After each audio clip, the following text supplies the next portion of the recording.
자, 다니엘서를 통해서 오늘 특별히 이 영적 싸움에 대해서 앞으로 말세는 영적 싸움의 승리자가 되어져야 됩니다. 그래서 앞으로는 영적 싸움을 할 수 없다 하면 임재의 비밀을 모르고 있다. 그 임재의 비밀이 없으면 다 육신적인 성도입니다. 예수님이 이런 말씀을 하죠. 네가 거듭나야 된다. 또 물과 성령으로 거듭나지 아니하면 하나님 나라 볼 수도 없고 하나님 나라 들어갈 수도 없다. 그렇게 말씀하고 있습니다. 그래서 육으로 난 것은 육이요 영으로 난 것은 영이다. 이렇게 말씀합니다. 우리가 이제 영으로 난 자가 되어져야만이 실제로 신앙생활을 하면서 하나님의 나라를 보면서 신앙생활을 한다는 겁니다. 그래, 하나님의 나라를 보면서 정확하게 사단의 계략을 인식을 하고 또 그 사단을 보면서 속지 않고 또 그 사단의 정확한 그의 가장한 모습을 보면서 흑암과 싸워서 승리하는 이와 같은 임재의 비밀을 오늘 또 완전히 회복하는 귀한 이 시간 되어지기를 바랍니다. 자, 서론에서 조금 한 세 가지 보도록 합니다. 첫째, 포로 시대 때부터 하나님의 임재를 상징하던 언약궤가 사라집니다. 이제 포로 시대, 이제 이스라엘 백성들이 바벨론 포로되는데 그냥 포로대가 가는 것이 아니고 느부갓네살 왕이 성전에 있는 하나님의 성전의 모든 기구들 다 가지고 자기 신들의 창고에 다 집어했습니다. 자기 신들의 그 있는 곳에 다 두죠. 이렇게 느부갓네살이 하나님 성전에 있는 모든 기구를 다 가지고 갑니다. 다 가지고 가는데 그 기구가 성전의 기구가 바벨론에서 하나님께서 보호를 하십니다. 그리고 그 모든 성전 기구가 다시금 이스라엘 백성들이 귀환할 때 다 같이 돌아옵니다.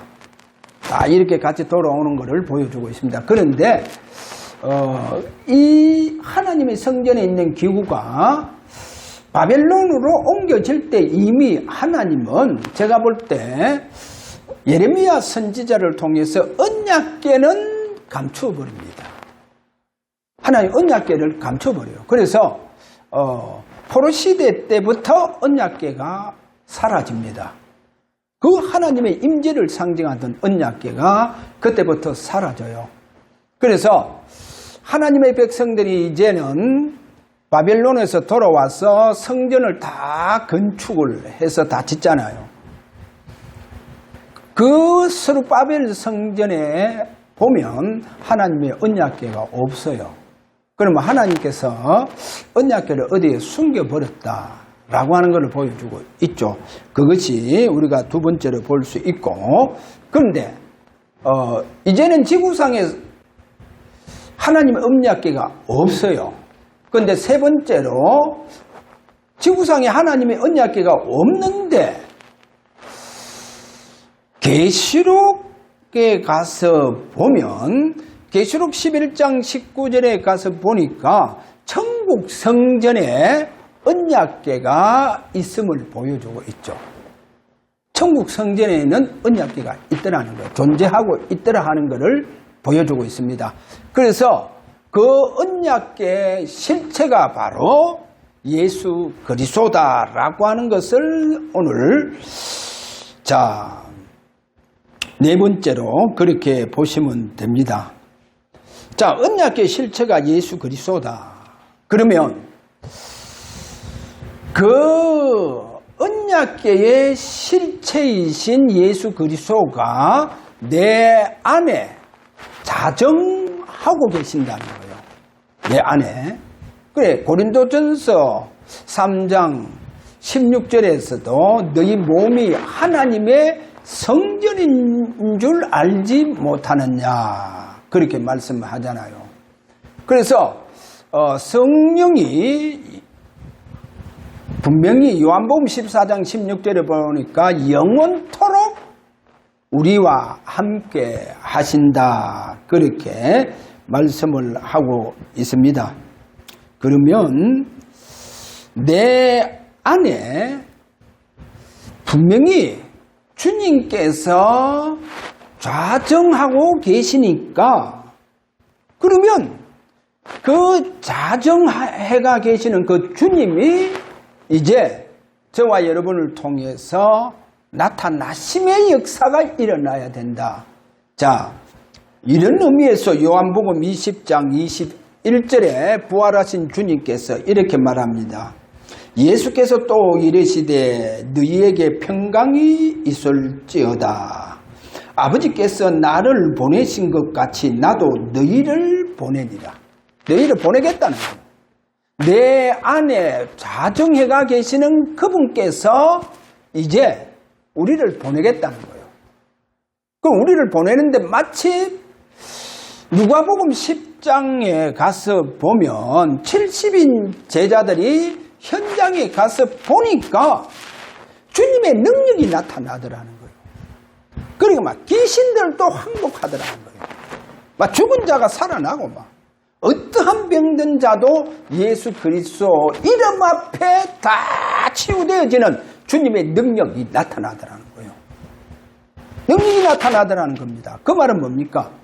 주님께서 제자들을 보내셨는데 제자들에게 주님의 능력이 그들을 통해서 나타나시더라.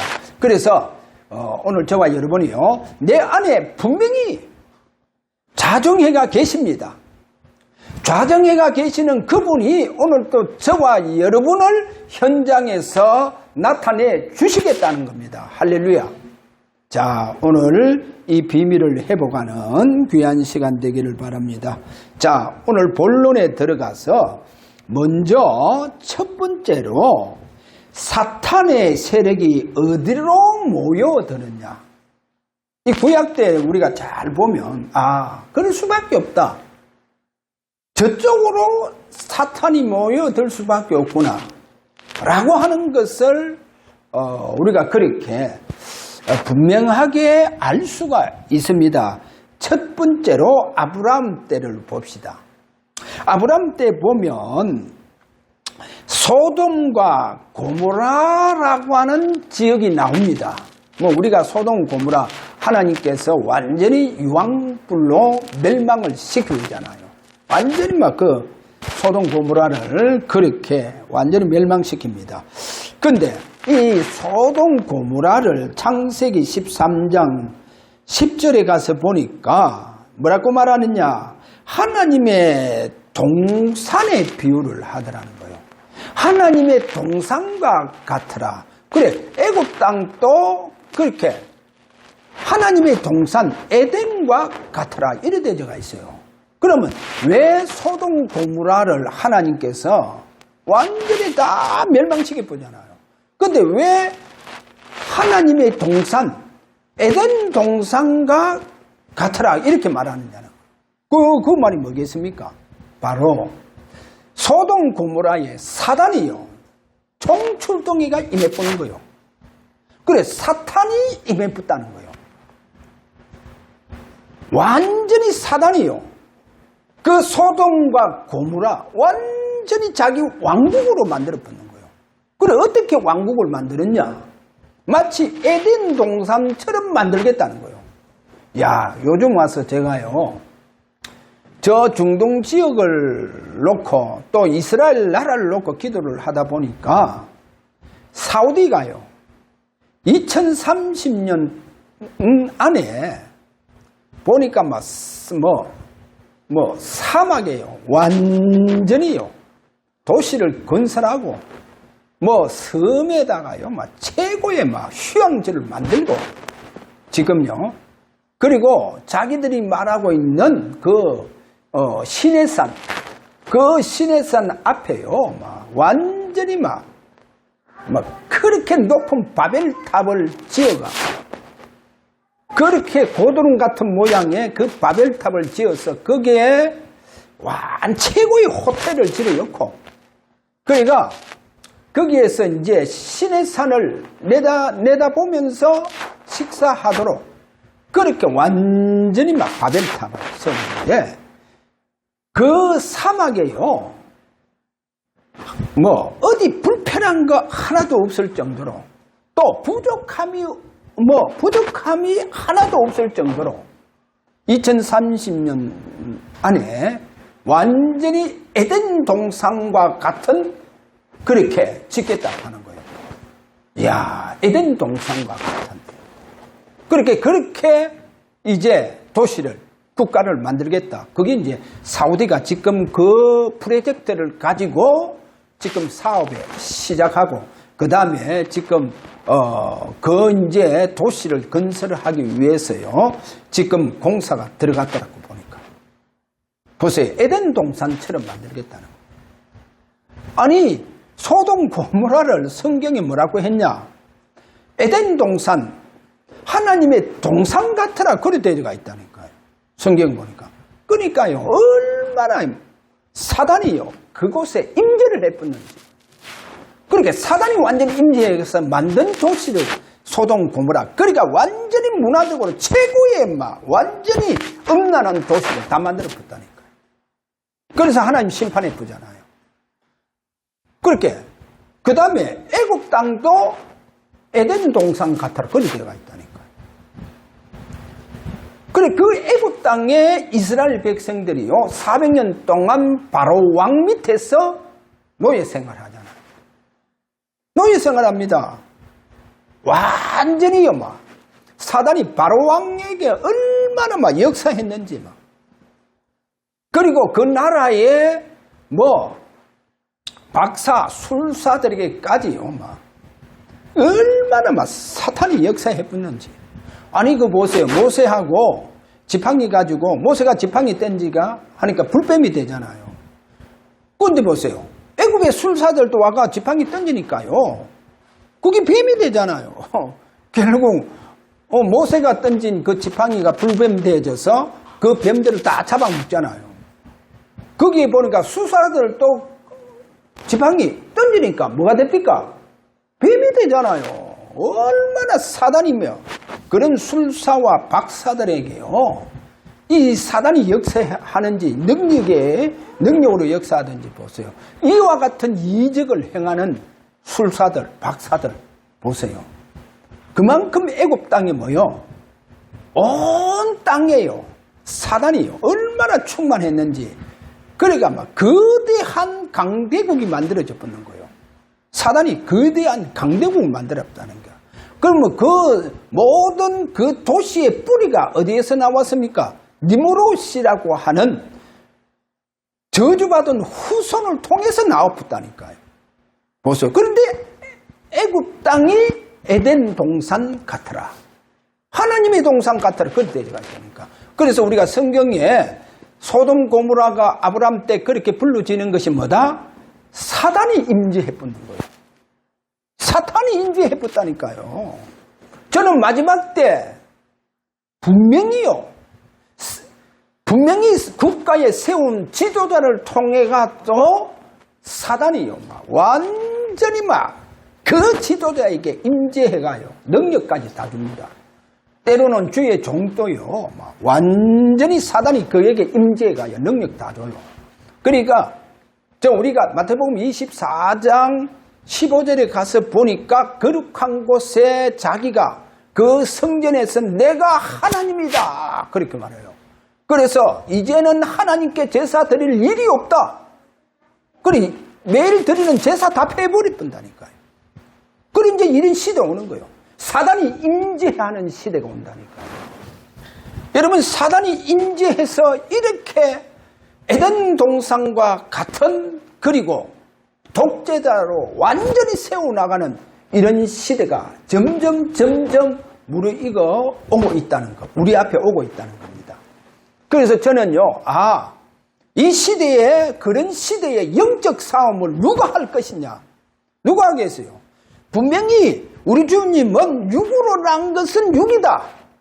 완전 육신적이요. 성도들이 앞으로 가면. 그리고 영으로 난 것은 영이니. 우리가 영으로 나야 됩니다. 그래야 하나님 나라를 바라보면서 이 땅에서 신앙생활을 한다니까요. 할렐루야.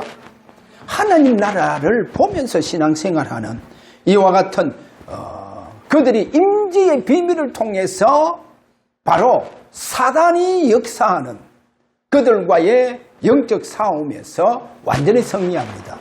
그래서 오늘 우리가 기도했습니다. 오늘 본문에도 분명히 풀무불 가운데서 살아나오는 이 임재의 비밀이 있어야 된다. 할렐루야. 그렇지 않으면요, 앞으로 우리가 영적 싸움을 할 수 없습니다. 그냥 교회 다니는 신자지. 육으로 난 것은 육입니다.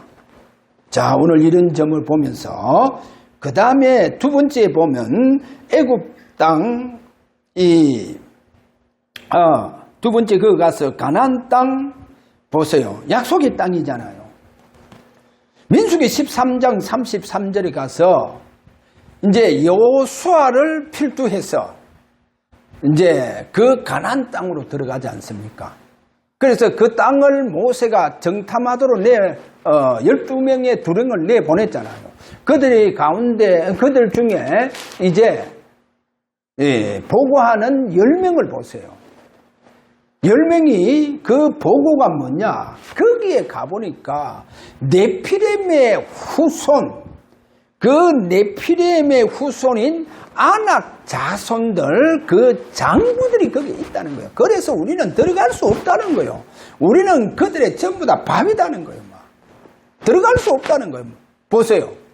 이스라엘 백성들이 약속의 땅, 가나안 땅 들어가려 하니까 그 땅이 지금요, 누가? 완전히 네피림의 후손, 그 아낙 자손, 그 장부들이 거기에 지금 버티고 있는 거 봐봐요. 아니, 그래. 여러분, 가나안 땅은 메시아가 오실 땅이잖아요. 그러니까 사단이 메시아 오실 땅을 완전히 이렇게 네피림 후손, 아낙 자손들을 통해가, 그 장부를 통해가 완전 다 점령해버리는 거예요. 이렇게 점령해버린다니까요. 자, 그 다음에 우리가 세 번째 헤롯 왕의 살육을 보세요. 마태복음 2장 16절에 보니까 그 어린 아기 예수가 이게 이제 유대인의 왕이라는 거예요. 왕궁에 저 박사들이 와서 그렇게 이스라엘의 왕이 어디 있느냐 하면서 묻잖아요. 그러니까 그들이 별을 보고 왔다 하잖아요. 이래서 나중에 이 박사들이 다 돌아가고 난 다음에 제사장들을 부르잖아요. 제사장들, 레인들을 불러서 메시아가 어디에서 태어나느냐. 그러니까 베들레헴이라는 거예요. 그래서 군대를 보냅니다. 바로 왕이. 군대를 보내서 두사박이 아래 아이들은 그 베들레헴과 그 지경에 있는 거기에 두살파기 밑으로 아이들 다 죽이라 그러잖아요. 그러니까 막 군인들 가면 아이들 다 죽이쁘잖아요. 보세요. 왜 그럽니까? 사탄이 헤롯 왕을 통해서 메시아의 계보를 끊겠다는 거예요. 그래서 구약에 보면 메시아와 관련된 곳에 그 지역이라든지 그곳에 사단이 모여들더라는 거예요. 이 사탄이 모여드는 거예요. 보세요. 자, 이런 부분을 오늘 우리가 보면서 큰 두 번째입니다. 바벨론 포로 시대의 주역들을 보시오. 이 주역들, 무슨 주역입니까? 임재의 비밀이 있는 자들을 말합니다. 자, 이 주역들. 그래서 꼭 우리가 오늘 다시 한번 큰 두 번째에 첫 번째로 우리가 뭐를 생각해야 되느냐. 앞으로 싸움은 누가 나타나느냐 하는 거예요. 누가 나타나느냐. 야, 저는 한국 교회, 큰 교회, 거기 그 목사님의 제가 뭐 좀 말하기 곤란해서 참, 좀 곤란한데, 제가 가만 그분을 보면서, 야, 저분을 통해서는 하나님 나타나시는 것이 아니고, 사단이 하나님을 가장해서 나타나곤 하는 것. 이게 이제 말세 가면 갈수록 이런 일이 비일비재하게 일어납니다. 그렇게 목사다고 해서 뭐 다 목사가 아니고 성도들이 속습니다. 그래서 영적인 부분이 어두우면요 다 속아요. 다 속습니다. 어떤 목사는요 막 완전 귀신 접신하는 목사가 있더라니까. 귀신 접신을 하지 않나. 이러다 보니까 또 어느 교회에 가서 보니까 전부 오로지 방언해야 된다. 방언하지 아니하면 구원받은 자가 아니다. 해가 막 방언을 얼마나 방언하도록 강요하고 방언하지 못하면 성도도 아니다 하면서. 야, 그거 보면서 근데 그 교회가 막 얼마나 크게 부흥하는데 야, 사단이 저렇게도 부흥하게 만들구나 이거예요. 왜냐? 성도들 다 속이 푸는 거예요. 그러니까 성도들이 속 아프면 어디 되느냐? 성도들을 가지고 있는 영적인 축복은 사단이 다 가져가 풉니다. 여러분 분명히 알아야 됩니다. 분명히 저분이 신령한 목사 같은데 알고 보니까 저분을 통해서 사단이 알게 모르게 나타나 보면 그러면 그 교회 성도는요 알게 모르게 뭐가 다 빼앗길 뻔했냐? 영적인 축복은 다 빼앗길 뻔한 거예요. 대우 육신적인 것 가지고요. 그건 뭐 좀 우리가 응답받았다 육신적인 거 가지고 그거는 불교하고 똑같잖아요. 야, 우리 아들 뭐 이번에 너무 잘 됐다. 그거요 불교하고 똑같다니까요. 영적인 축복은 다 빼앗길 거예요. 하나님을 나라를 보면서 신앙생활 해야 되는데 이런 영적인 것은 다 빼앗겨요. 뭐 조금 뭐 월급이 좀 올랐다고 야, 내 크게 응답받았다. 아니 그거는 불교하고 똑같이.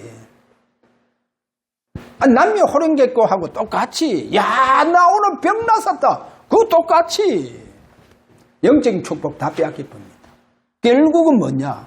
주님 재림하시는 날. 재림하시는 날 버림당해본다니까요. 여러분 버림당해본다니. 그렇게 뭐 잘 믿는 거 하고 막 그렇게 유별나게 막 떠들더만은 주님 재림할 때는 다 버림받아버려요. 영적인 축복 다 빼앗기고요. 지금 앞으로. 지금 얼마나요 주의 종들 통해서도 속이고 있는지 막. 성도들 육신적인 거 다 빼앗겨요. 막 목회자들도 막. 이렇게 돼보면 막 다 빼앗기고요. 막. 영적인 축복은 다 빼앗기고요. 자, 이래서 누가 나타나느냐 앞으로. 이 싸움입니다. 제가 그랬잖아요. 그랬지 않습니까? 왜 소돔 고모라를 왜 그렇게 하나님 동상과 비었냐는 거예요. 거기에는 누가 나타나느냐? 사단이 임재가 사탄이 나타나 보는 거예요. 여러분 유다서에 가서 보면 유다서 그 7절입니까? 8절 거기 가서 보면 뭐가 나옵니까? 다른 육체로 쫓아가는 자들. 소돔 고모라를 보고 그렇게 말하는 거기 살고 있는 사람들을 보고 다른 육체를 쫓아가는 자들이라는 거예요. 여러분 다른 육체가 뭡니까? 아니 다른 육체가 뭐요? 저는 샌프란시스코를 가보면서 이야 저렇게 아름다운 도시가요. 샌프란시스코 탁 들어가자마자 뭐냐? 그 큰 도로 딱 입구부터 완전히 동성애 거리로 막 레즈비언부터 시작해가 막 완전 동성애 거리가 되어버린 거예요. 동성애 거리. 이야. 그래가요, 막. 거기는 네 거리도 전부 다 무지개. 그 무지개 다 그려놓고, 국기도 보면요. 그 도시의 국기도 보면 전부 다 무지개 국기입니다. 그렇게 막, 그것도 얼마나 큰 무지개. 그 국기를 걸어가서 바람에 펄럭거리면서, 야, 완전히 동성애. 다른 육체로 따라가는 자들. 그 샌프란시스코 우리나라 유명한 가수가 부른 샌프란시스코 노래도 있지 않습니까? 거기요 집들이 얼마나 비싸는지. 야. 그러니까 미국에 좀 잘 산다고 하는 연예인들부터 시작해 전부 다 그쪽으로 와서 사는 거예요. 그렇게 아름다운 곳에 그 도시가요 완전히 다른 육체로 따라가는 자들이 점령해가 있는 거예요. 야, 참. 그래서 앞으로 누구와의 싸움이냐. 여기서 오늘 저와 여러분이 잘 보게 되면 오늘 느부갓네살을 보세요. 느부갓네살이 어떤 사단의 정책을 서느냐. 유다 민족들을 세 차례나 다 바벨론으로 잡아갑니다. 1차 공격해가 잡아가고 2차 또 와서 공격해가 또 잡아가고 3차 해까지 해가 다 잡아갑니다. 이 유다인들을 이렇게요 다 잡아가는 거예요. 완전히요. 이 느부갓네살 바벨론 느부갓네살 왕 보세요. 그래서 이 약속의 땅 이 메시아가 오지 못하도록 이것을 지금 방해하고 있는 것을 보여주고 있습니다. 자, 이래서 포로 잡혀간 거기에 보면 사드락과 메삭과 아베노고가요 분명히 두랍행지에 글에 서가 있는 신상 앞에 하지 아니하면 전부 다 풀무불에 들어갑니다. 그런데 그 행사 때에 보니까 전부 다 절하는데 사드락 메삭 아베노고만 절하지 않잖아요. 그러니까 어디로 들어갑니까? 풀무불 속으로 들어갑니다. 풀무불 속으로 들어가지 않습니까? 자, 그 다음에 보세요. 두 번째 우리가 여기에 보면 분명히 바벨론에 거기에 사드락 메삭 아베노고 이런 유다의 온 젊은 청년들을 통해서 뭐를 보여주고 있느냐. 느부갓네살과의 싸움을 분명하게 그 싸움의 장면을 보여주면서 그들의 싸움은 임재의 축복 속에서 싸우더라는 거예요. 임재의 축복을 가지고 싸우더라는 거. 자, 그래서 풀무불 가운데에 분명히 왕이 보니까 아니 3명을 던졌는데 왜 4명이냐. 우리가 3명을 던졌는데 그 옆에 있는 장관들한테 다 물어보잖아요.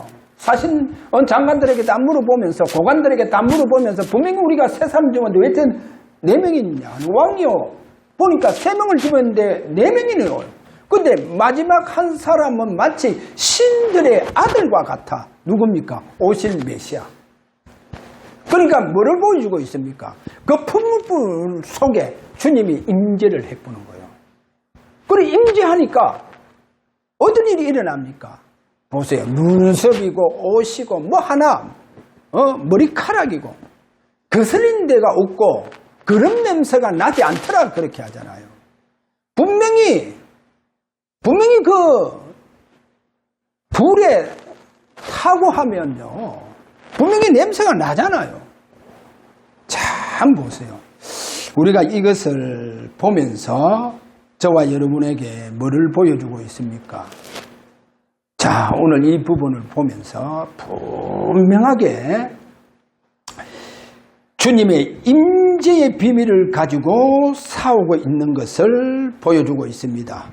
분명히 그들이요 불탔는데도 불탄 냄새가 그들에게 없더라 하는 것을 오늘 여기서 보여주고 있죠. 자, 그 다음에 제가 이 다니엘서를 이렇게 좀 보면서 이 중요한 단어가 나오는데 그 단어가 하나님의 임재를 볼 수 있는 단어가 나오더라니까요.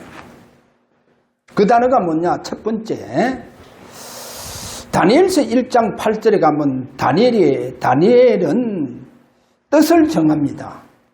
뜻을 정할 때 왕의 음식과 그가 마시는 포도주로 자기를 더럽히지 아니하도록 환관장에게 구하죠. 거기에 분명히 왕의 음식입니다. 왕이 마시는 포도주 얼마나 얼마나 좋은 질이 좋은 포도주겠습니까? 그런데 뭐라고 얘기하냐? 자기를 더럽히지 않기 위해서. 여기 보면 분명히 그렇게 말하잖아요. 자, 자기를 더럽히지 아니하도록 환관장에게 부탁을 하는 걸 보여주고 있죠. 뭐를 말합니까? 이 임재의 비밀이 있는 사람입니다. 이 부분을 보면서 다니엘서 1장 17절에 가서 하나님께서요, 이 다니엘과 그 사드락과 메삭에게 이렇게 말합니다.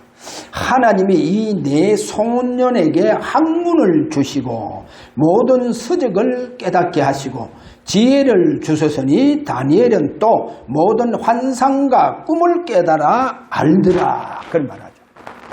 하나님의 임재의 비밀입니다.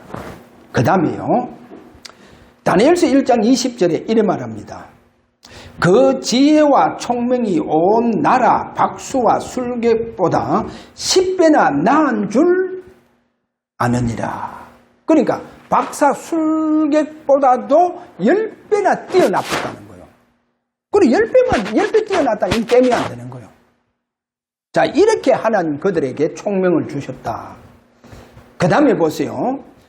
네 번째로 4장 8절에 가서 보면 이래 말합니다. 그 안에는 거룩한 신들의 영이 있은즉, 뭐요? 거룩한 신들의 영이 있더라. 주님의 임재. 여러분 보세요. 아니 그래, 저 이스라엘에서 포로 잡혀온 어릴 때부터 이제 포로 잡혀 왔잖아요. 그 소년들이 어찌 왕을 견주어서, 그것도 느부갓네살 왕이잖아요. 그 시대 최고의 강대국의 왕이잖아요. 아니 그리고 그 왕과의 싸움에서 누가 이길 수 있겠어요? 그 소년들이. 그런데 보세요. 아무리 소년들이라 한다 할지라도, 또 청년이라 한다 할지라도 그들에게 뭐가 있느냐? 임재의 비밀이 있더라는 거예요. 왕이요, 사실은 하나님께서 우리를 풀무불 가운데에 반드시 건져내어 주실 것입니다.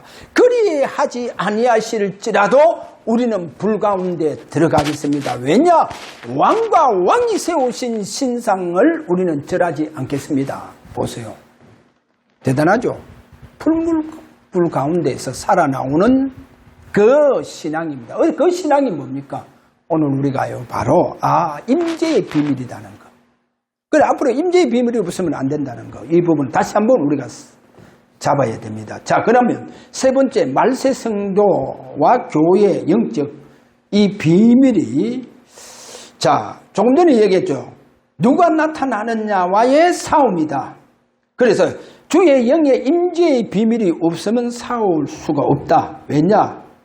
임재의 비밀이 있으면 사단에게, 제가 그랬잖아요, 속지 않는다. 그리고 사단을 정확하게 어떻게 가장해서 역사하는가, 그 실체에, 사단의 실체에 대해서 다 압니다. 임재의 비밀이 있는 사람들. 자, 이런 임재의 비밀을 우리가 보면서 다니엘서 11장 31절에 가서 보면 이런 말합니다. 멸망에 가정한 것이 앞으로 나타날 것이다 라고 하는 것을 우리 주님도 마태복음 24장 15절에서 그렇게 말씀을 했습니다. 자, 그러면 여기에 아시아 7교회를 우리가 한번 봅시다. 계시록 2장 1절에서 계시록 3장 22절까지 가보면 아시아 7교회를 통해서 하나님께서 뭐를 보여주고 있느냐? 그리스도의 임재가 있는 교회를 보여주고 있으면서 또 구체적으로 그 교회 7교회마다 그리스도께서 구체적으로 어떻게 나타나시는 그 모든 영적 모습을 다 보여주고 있어요. 그렇게 주님이 어떻게 나타나시느냐, 그 모습을 보여주고 있습니다. 7 영을 가지신 이거라고 빛난 주석 같은 발로 이렇게 그 나타나심을 그렇게 잘 보여주고 있다는 것을 보여주고 있습니다. 그런데 7교회를 보면서 제가요, 한 가지 단어, 뭐를 제가 그 단어에 멈추게 되어졌냐? 거기에 보면 분명히 계시록 2장 1절에 가서 보면 분명히 주님께서 7 초대 사이로 그늘이시는, 그거는 이제 주님의 임재를 말하죠. 나타나심을 말합니다. 그래서 분명히 그 교회들마다 주님께서 성령으로 말씀으로 나타나시고 성취시켜 나가는 것을 보여주고 있고, 그 다음에 한 단어가 아주 중요한 거, 회개하라. 그렇게 7 교회마다 전부 다 들어가는 단어가 뭐냐? 회개하라. 그래서 저는 그 회개, 왜 회개하라? 구약으로부터 쭉 보면서요, 구약으로 쭉 보면서 진짜 하나님의 영광을 본 자들 봐봤어요. 예를 들어서 보좌에 그 계시는 그분의 영광을 본 자들 보겠어요. 그렇게 하나님의 그 영광의 빛 앞에서 그들의 고백이 뭡니까? 그들의 고백을 말하니까요. 그들이 어떤 고백을 하느냐? 그 하나님 영광을 보고 또 오실 메시아의 임하실 때 그 영광을 본 자들이, 그들의 고백이 뭐냐? 자신이 죽은 자와 같고, 자신이 죽은 자와 같고 나는 마치 썩은 자와 같아, 그렇게 말하잖아요. 그래서 이사야는 뭐랍니까? 화로가 나여 나는 망하게 되었도다.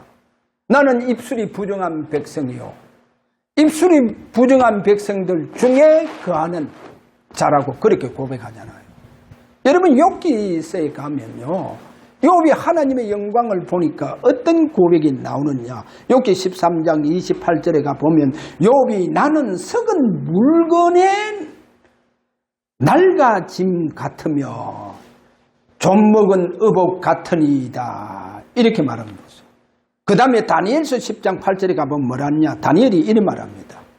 나의 아름다운 빛이 변하여 썩은 듯 하였고 나의 힘이 다 없어졌다. 나는 죽은 자와 같아. 이렇게 고백합니다. 하나님의 영광을 본 자는요. 그래서 주의 임재가 일어나는 그 아시아 7 교회들마다 뭡니까? 진정한 주의 임재 속에서는 뭐가 나오느냐? 진짜 회개가 나오더라는 거예요. 회개의 모습을 보여주잖아요. 어느 정도냐면 나는 썩은 자와 같다는 거예요. 나는 썩은 자, 나는 죽은 자와 같다는 거예요. 화로다 나는 망했다면 화로다 나여 나는 망했다는 거예요. 보세요. 얼마나 깊은 회개가 일어나는지요. 그들의 영적 모습. 그래서 7 교회, 주님 나타나시는 교회입니다. 말씀으로 나타나시는 교회입니다. 그리고 진정으로 회개하는 이들의 모습들을 보여주고 있습니다. 결론입니다. 임재의 비밀이 있는 사람이 영적 싸움의 주역으로 쓰임을 받는다. 여기에서 내가 다윗을 한 예를 듭니다. 여러분 보세요. 다윗은 얼마나 능가한 왕입니까? 다윗을 견줄 왕이 아무도 없어요. 다윗이 얼마나 능가한 왕이냐 하면, 그래서 하나님은 다윗이 그 능력 메뉴만 보여주는 것이 아니고 다윗은 진짜 이스라엘 왕들에게요, 영적으로 모델로 다 하나님 세우십니다. 예를 들어서 아사왕이요, 열왕기상 15장 11절에 가서 보니까 아사가 그의 조상 다윗같이 여호와 보시기 정직하게 행하여, 여기 이래 말씀하고, 요시야 왕은 대해서 역대하 34장 2절에 보니까 여호와 보시기에 정직하게 행하여 그의 조상 다윗의 길로 걸으며 좌로나 우로나 치우치지 않더라 그러는 거예요. 여기 중요한 단어가 나오죠. 그의 조상 다윗의 길을 행하더라는 거예요. 보세요. 그래서 얼마나 하나님 앞에 온전히 좌로나 우로나 치우치지 않더라는 거예요. 다니엘을 완전히 영적 모델로 하나님 이렇게 세웁니다. 자, 히스기야 왕은요, 열왕기하 18장 3절에 보니까 히스기야가 그의 조상 다윗의 모든 행위와 같이 여호와 보시기에 정직하게 행하여. 자, 이들 왕들이요, 전부 다 우상을 다 타파했습니다. 우상을 다 무너뜨렸고요. 이스라엘의 모든 신전은 다 무너뜨릴 겁니다. 다 아무도 모든 우상은 다 무너뜨려 보여. 보세요. 하나님의 임재의 비밀이 있는 사람. 다윗왕 같은 그와 같은 바로 능가한 왕으로서 세워서 모든 흑암을 다 무너뜨리는 이런 다윗의 진정한 왕의 모습, 임재의 축복 속에 있는 다윗왕을 보여주고 있습니다. 자, 오늘 우리가 다 같이 한번 기도하도록 합니다. 우리 주사랑교회 진짜 풀 가운데 살아남는 임재의 비밀을 가지고 이 시대의 진정한 영적 주역으로서 하나님 쓰임받기를 원합니다. 우리 교회가 임재의 비밀이 있는 교회로 축복하여 주옵소서. 이렇게 우리 다 같이 하나님 앞에 기도하기를 원합니다. 다 같이 기도합니다.